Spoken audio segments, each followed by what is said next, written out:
sabes, princesita, que al contemplar tu imagen juré amarte siempre con todo el corazón, y me hallé cautivado desde aquel instante de tu preciosa boca que aprisionó a mi amor, que son tus ojos negros, los faros que sus luces alumbran mi camino. Tú también has de saber, luceros mañaneros con rayos diamantinos que brindan sus fulgores a un bello amanecer.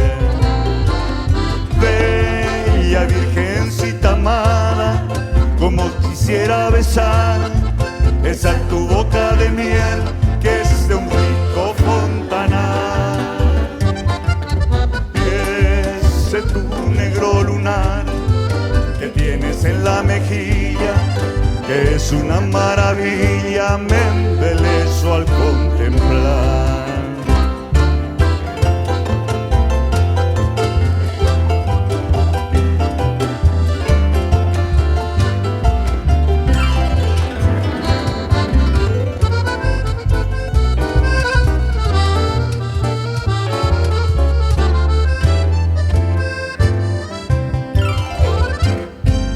Rostro de sonrojo, cual pétalos de rosa, le da un encanto vivo a tu mágico lunar, y tu amable sonrisa, mi ninfa soberana, es bálsamo que cura a mis venas sin cesar.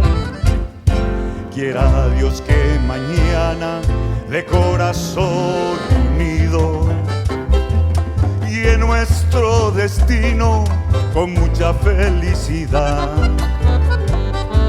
Y entonces, Josefina, yo he de cantarte ufano mis más bellas estrofas por toda la eternidad. Bella virgencita amada, como quisiera besar esa tu boca de miel que es de un rico fontanal, y ese tu negro lunar que tienes en la mejilla, que es una maravilla, me embelezo